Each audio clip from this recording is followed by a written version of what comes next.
avec un système qui part en V, qui part du calcaneus, et un premier segment qui vient s'insérer ici sur la terminaison de la ligne A, et puis un deuxième segment qui vient s'insérer au bord interne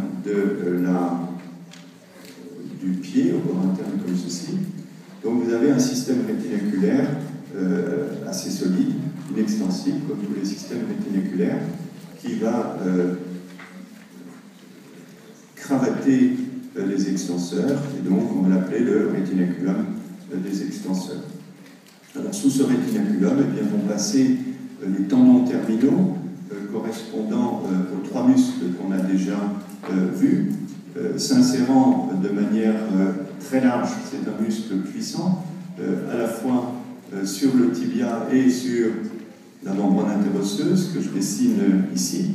Eh bien, on va retrouver le muscle tibial antérieur, pendant du tibial postérieur. Donc un très volumineux muscle qu'on retrouvera sur les courbes qui s'insère sur toute la face antéro-latérale du tibia, déborde largement sur la membrane interosseuse, donc un muscle très puissant, et qui, en dedans, on le verra, va se terminer en s'insérant sur le bord interne du pied. Donc vous voyez que c'est un tendon qui va cheminer un petit peu obliquement pour se placer sous le rétinaculum des extenseurs à la partie médiale du tunnel déterminée par ce rétinaculum des extenseurs. Et puis, situé en dehors de lui, s'insérant sur la membrane interosseuse et sur la fibula, eh bien, le long extenseur de l'hallux,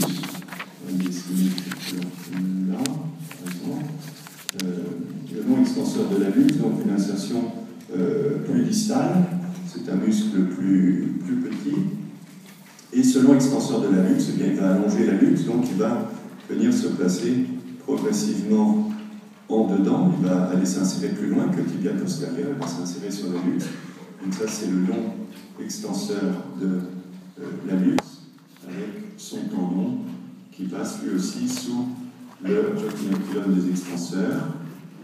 Et puis, latéralement, un muscle plus fort, plus volumineux, qui va s'insérer, lui, par un tendon assez puissant ici, sur la métaphyse tibiale supérieure. Eh bien, c'est le long extenseur des orteils, avec un tendon terminal qui va passer sous le rétinaculum des extenseurs et puis va se diviser en 4 pour les petits orteils. Donc voici ce muscle qui va recouvrir ici toute la loge, qui va lui donner son volume et qui est le long extenseur des orteils. Donc trois muscles, tibial antérieur, long extenseur de l'hallux et long extenseur des orteils. Alors, dans cette loge vont passer, bien entendu, des éléments vasculaires et nerveux, signalant le nerf fibulaire qui contourne le col de la fibula. Il est souvent lésé dans certaines fractures. À ce niveau, il est juste sous la peau, le coup de quart de ski. Ça, c'est le nerf fibulaire. Bien, ce nerf fibulaire, bien entendu, va innerver tous ces muscles antérieurs, comme ceci. Et on verra tout à l'heure sur un schéma l'anatomie plus précise de ce nerf fibulaire. Je vous ai montré sur un schéma précédent l'artère tibiale antérieure qui passe en avant de la membrane interosseuse. Eh bien, cette artère tibiale antérieure, elle va cheminer tout au long de la loge antérieure en étant située très profondément juste en avant de la membrane interosseuse. Elle va vasculariser tous ces muscles et elle va se terminer en passant elle aussi sous le ligament rétinaculum des extenseurs pour parvenir au dos du pied.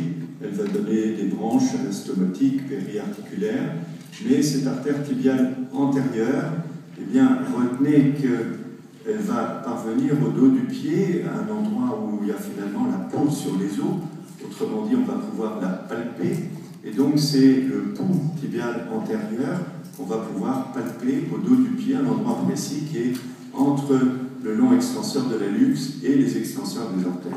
Vous demandez au patient de relever le gros orteil, vous palpez sur l'os, juste en dehors, et là, vous devez sentir le pouls tibial antérieur. Ça, c'est très important. Je vous ai dit déjà plusieurs fois qu'il y avait une maladie fréquente, qui est l'artérite des membres inférieurs, avec la possibilité très fréquente d'occlusion de cette artère au niveau de l'anneau du grand adducteur. Eh bien, il faudra être capable de palper l'artère poplitée. Alors, c'est difficile parce que c'est profond. Enfin, c'est une grosse artère, les battements sont transmis, on peut la palper.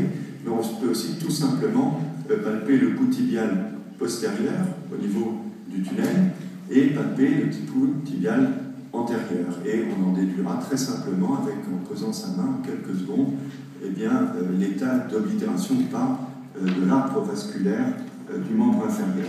Donc, très important pour l'examen clinique.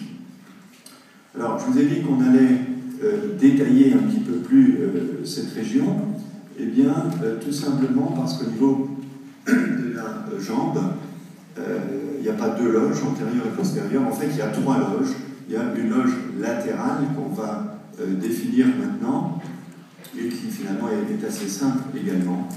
Et je vous l'ai dit déjà,